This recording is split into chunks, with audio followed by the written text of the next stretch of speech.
Hello friends, இன்றைக்கி சூப்பராக இலங்கை special பாய் பன் தான் செய்ய போகிறேன். ரொம்ப டேஸ்ட்டாக இருக்கும், ரொம்ப ஹெல்த்தி. உங்களுக்கு யாராருக்கு தெரியும் சொல்லுங்கள். இன்றைக்கி வந்து எனக்கு எங்கள் அண்ணி கொடுத்த நாட்டுப்பழம் 2 இருந்துச்சு. நல்லா பழுத்த பழத்தில் தான் இது செய்யணும் உங்களுக்கு. சரி, 1 சாப்பிட்டாச்சு, 2 இருந்துச்சு. இதை வேஸ்ட் பண்ண விரும்பலை. சரி, நம்ம டக்குன்னு இதை செஞ்சுருவோம், ஆரோக்கியமாக செஞ்சுருவோம் தான். எல்லோரும் வந்து மைதா மாவு இருப்பாங்க, நம்ம வந்து கோதுமை மாவு தான் எடுத்துருக்கோம். எந்த கப்பில் இருக்குமோ அதிலே அளந்துப்போம். 1 கப்பு கோதுமை மாவு. அதுக்கு முன்னாடி உங்களுக்கு என்னுடைய சேனல் பிடிச்சிருந்தா சிம்பா நியூ ஜெட் சேனலுக்கு சப்ஸ்கிரிப்ஷன் பண்ணிடுங்க ஃப்ரெண்ட்ஸ். உங்கள் ஃப்ரெண்ட்ஸும் ஒருத்தருக்கும் ஷேர் பண்ணுங்கள். பிடிச்சிருந்தா லைக் பண்ணுங்கள். அதுமாதிரி நான் போடுற வீடியோஸ்லாம் உடனுக்குடனே ஆல் இந்த பட்டன் அமைக்கிடுங்க. இப்போ நம்ம பார்ப்போம். இப்போ நம்ம இந்த 1 கப்பு கோதுமை மாவுக்கு 3/4 கப் சர்க்கரை எடுத்துக்கோங்க. அது போக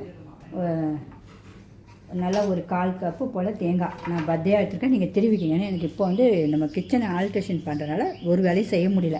அதுக்காக தான் இப்படியே போட்டிருக்கேன். ஒரே கொஞ்சோண்டு பட்டரை எடுத்து வச்சுருக்கேன் அந்த சுவைக்காக. ஒரு ஏலக்காய் 1.5 பீஸ் உங்களுக்கு காட்டிடுறேன் என்னென்னு. அப்புறம் வாழைப்பழம் நல்லா கசிஞ்சு இந்த மாதிரி இருக்கணும் பழம். இந்த பாருங்கள், இந்த அளவுக்கு இருந்தால் தான் டேஸ்ட்டு சுவை அவ்வளோ அட்டகாசமாக இருக்கும் உங்களுக்கு. யாராவது இந்த பாய் பன் சாப்பிட்ருக்கீங்கன்னு சொல்லுங்கள். சாப்பிட்டுருந்தா கண்டிப்பாக லைக் பண்ணுங்கள் ஃப்ரெண்ட்ஸ். ஏன்னா இடம் வந்து ரொம்ப கம்மி தான், நமக்கு வேலைகள் செய்ய ரொம்ப கஷ்டம்தான். இதை பாருங்கள், என்னுடைய கிச்சன் இல்லாததுக்கு இங்கே பாருங்கள் எப்படி வச்சுருக்கேன் பாருங்கள் வீட்டில் உங்களுக்கு. அதனால் இப்படியே தான் சமையல் பண்ணுறேன். பிடிச்சா கண்டிப்பாக லைக் பண்ணிடுங்க. இப்போ அதுக்கு என்னென்ன தேவைகள்னு பார்த்துருவோம்.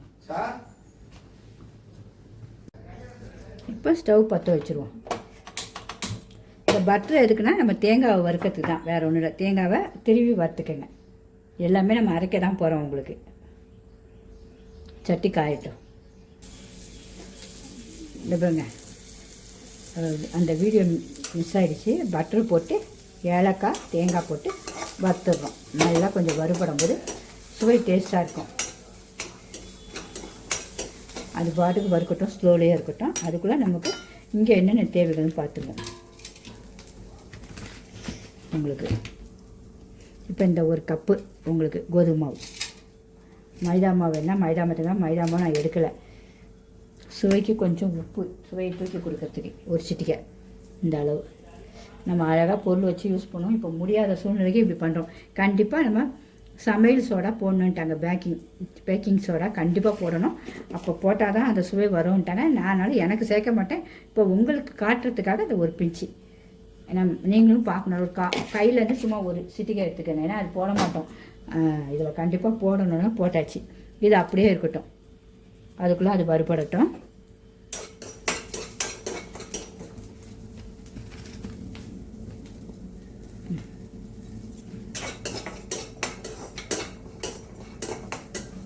கலர் மாறட்டும். வறுபடிச்சு ஆஃப் பண்ணிவிடுவோம். இதை வந்து நம்ம ஒரு மிக்ஸி ஜாரில் போட்டுருவோம். எல்லாம் அரைக்க தான் போகிறோம். நைஸாக அரைக்கணும்.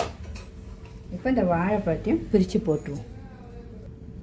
இந்த வாழைப்பழத்தையும் நல்லா கசிஞ்சது இருந்தால் ரொம்ப டேஸ்ட்டாக இருக்குங்க. போட்டு இன்னொரு பழத்துலேருந்தும் நமக்கு தேவையான பழங்கள் மட்டும் பார்த்து நல்லா ரொம்ப கசிஞ்சதுன்னா எல்லாம் சாப்பிடவும் மாட்டாங்க பிள்ளைங்க. எனக்கு வேண்டாம் உனக்கு வேண்டான்னு. இப்படி செய்யும்போது சுவை சூப்பராக இருக்கும். எல்லாருமே சாப்பிடுவாங்க. நாட்டுப்பழம் அவ்வளோ குளிர்ச்சிங்க.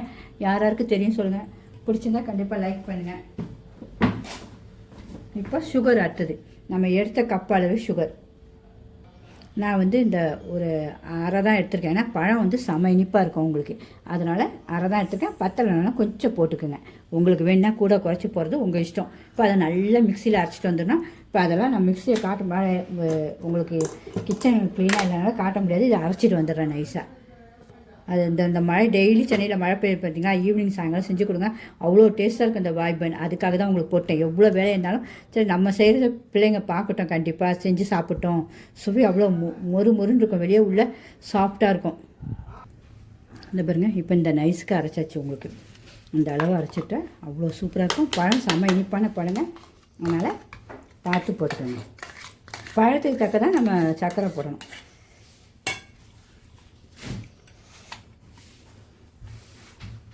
ஒரு வாட்டி செஞ்சீங்கன்னா இதை தான் கேட்பாங்க வீட்டில் எல்லாருமே. இனிப்பே பிடிக்காதவங்களுக்கு சாப்பிடுவாங்க கண்டிப்பாக.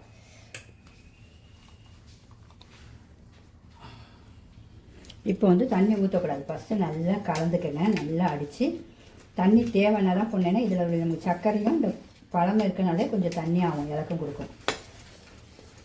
நல்லா அடிச்சுக்கணும் ஒரு 5 நிமிஷம் கைவிடாமல்.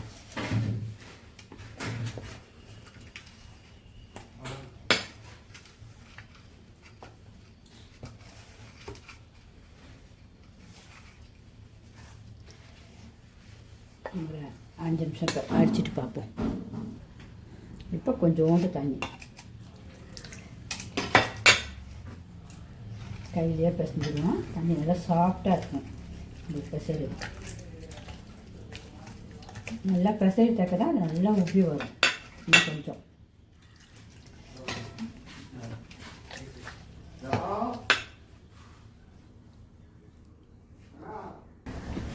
இங்கே பாருங்க நல்லா அடித்தாச்சு. இந்த அளவு நம்ம கையில் பிசைறது தான் அதை ஒப்பி வர்றதே உங்களுக்கு இந்த அளவு வரணும். இப்படி எடுத்து வச்சிங்கன்னா இந்த அளவு விடணும். அந்த அளவு உங்களுக்கு வேணும்னா ஒரு 10 நிமிஷம் ஊற வைக்கலாம். இல்லைன்னா அப்படியேவும் போட்டுடலாம். இப்போ நான் 10 நிமிஷம் அப்படியே ஊற வைக்கப்புறம் அதுக்கு முன்னாடி எண்ணெயை எடுத்து நம்ம ஊற்றி சூடு பண்ணிக்கலாம். இந்த அளவு இருக்கணும் உங்களுக்கு. தண்ணியாக இருந்துச்சுன்னா ஒன்றும் பண்ண முடியாது. தண்ணி பாருங்கள், நம்ம முக்கால் தான் ஒரு 1/4 வச்சு தான் தண்ணி ஊற்றிருக்கேன் உங்களுக்கு. ஏன்னா இந்த சுகர் இருக்கிறது எல்லாமே இருக்கணும். இப்படி எடுத்து போடும்போது இது நல்லாயிருக்கும்.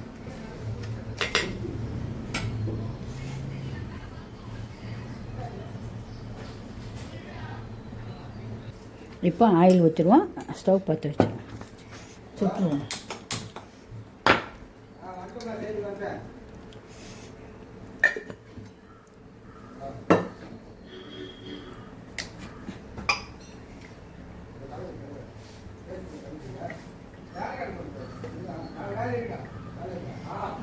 எண்ணெய் ஊற்றியாச்சு. நம்ம பொரிக்கிறதுக்க எண்ணெய் இந்த பாருங்க. ஓகேவா? இந்த அளவு எண்ணெயும் குடிக்காது உங்களுக்கு பலகாரத்தில். மெயின் ஈவினிங் ஸ்நாக்ஸ் சூப்பராக இருக்குங்க. ஈவினிங்க்கு ஒரு சாப்பிட்டு ஒரு காஃபி குடிச்சிருங்க.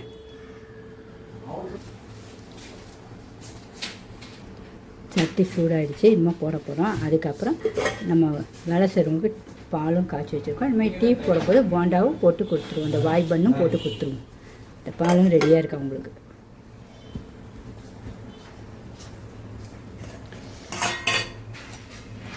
இப்போ இப்படி எடுத்து இது ஒரு உருண்டையாக கொஞ்சமாக அது நல்லா பெருசாக உப்பி வரும். பார்த்து ஏன்னா ஸ்லோவில் வச்சிடணும். ஏன்னா நல்லா வேகணும்ல உங்களுக்கு மாவு. இந்த அளவு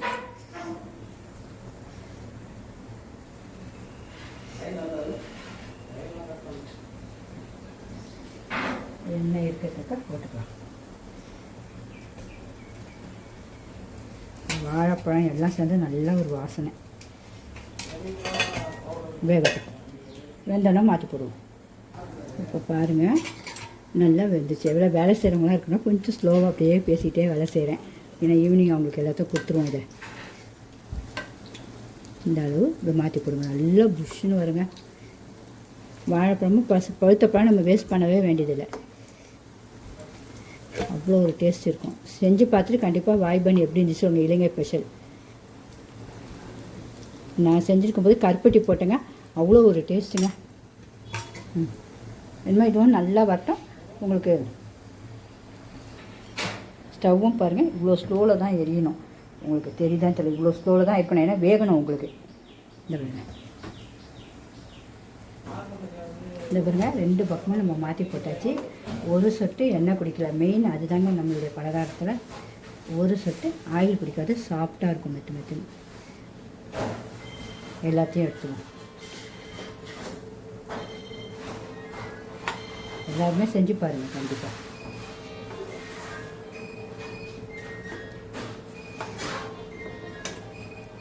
எண்ணெய் சுத்தமாக குடிக்கல பார்த்தீங்களா ஊற்றின கடையில். இப்போ மறுபடியும் கொஞ்சம் இது பாருங்கள். பாக்கி அழகாக சாப்பிடுவேன். அட்டகாசமாக இருக்குங்க. வேலையாட்கள் செஞ்சுக்கிட்டே தான் இருக்காங்க உங்களுக்கு. சரி கொடுத்துருவோம் இன்னைக்கு ஈவினிங்.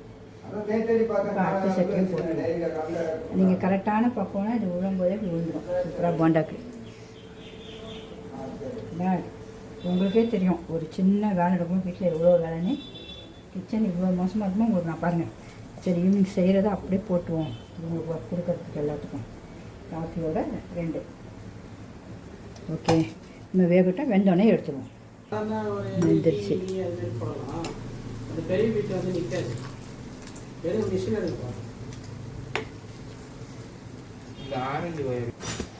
இங்கே பாருங்கள் முடிஞ்சிருச்சு. இனிமேல் எடுத்துருவோம்.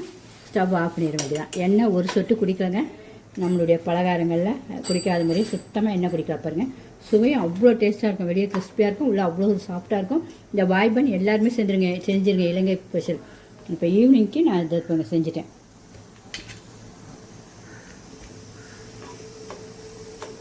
இப்போ சுவையும் பார்த்துருவோம். கண்டிப்பாக ஊற்றின ஆயிலையும் பார்க்கணும்ல. கண்டிப்பாக பாருங்கள், ஆயில் இல்லை. நீங்கள் தைரியமாக எல்லாருக்கும் சின்னவங்களும் பெரியவர்களுக்கும் கொடுக்கலாம். இப்போ சுவையும் பார்க்கணும். கண்டிப்பாக சுவையை பார்த்துருவோமா? நம்மளுடைய வாய்பன் எவ்வளோ சூப்பராக டேஸ்ட்டாக ரெடி ஆகிடுச்சிங்க. வெளியே முறுன்னு இருக்குது பாருங்கள், உங்களுக்கே தெரியும்னு நினைக்கிறேன். இங்கே பாருங்கள், உள்ளே அவ்வளோ ஒரு சாஃப்டாக இருக்குங்க. பஞ்சு மாதிரி எவ்வளோ சுட சுட இருக்குது பாருங்கள். ஆவி பறக்க சுவையும் காட்டுறோம் பாருங்கள்.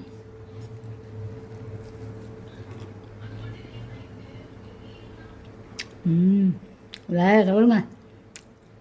அவ்வளோ ஒரு டேஸ்ட்டாக அவ்வளோ அருமையாக இருக்குங்க. நம்ம பட்ரு போட்டிருக்கோம் தேங்காய் வறுக்கிறதுக்கு, அதனால் அவ்வளோ ஒரு சாஃப்டாக இருக்குது. அது பாருங்கள், மெத்துன்னு இருக்கும் வெளியில். உள்ளே சாப்பிட்ட பாருங்கள், அதனுடைய இதெல்லாம் உள்ளே இருக்கிறது அந்த புதிய டேஸ்ட் பாருங்கள். எப்படி அந்த வட்டலாப்பம் செய்வாங்களோ அந்த இதுக்கு வருது. உங்களுக்கு பிடிச்சிருந்தா கண்டிப்பாக லைக் பண்ணுங்கள் ஃப்ரெண்ட்ஸ். பழுத்த பழத்தை வேஸ்ட் பண்ணவே பண்ணாதீங்க. இனிமேல் இப்படி ஒரு ஹெல்த்தியான ஈவினிங் ஸ்நாக்ஸ் செஞ்சுருங்க. ஓகே ஃப்ரெண்ட்ஸ், பிடிச்சிருந்தா கண்டிப்பாக லைக் பண்ணுங்கள். உங்கள் ஃப்ரெண்ட்ஸும் வீட்டுக்கும் ஷேர் பண்ணுங்கள். அதேமாதிரி ஹைப்னு ஒரு பட்டன் இருக்கும், அதையும் அமைக்கிடுங்க. நான் போடுற வீடியோஸ் எல்லாம் உடனுக்குடனே ஆல் அண்ட் பட்டனை அமைக்கிடுங்க. ஓகே ஃப்ரெண்ட்ஸ், பாய்.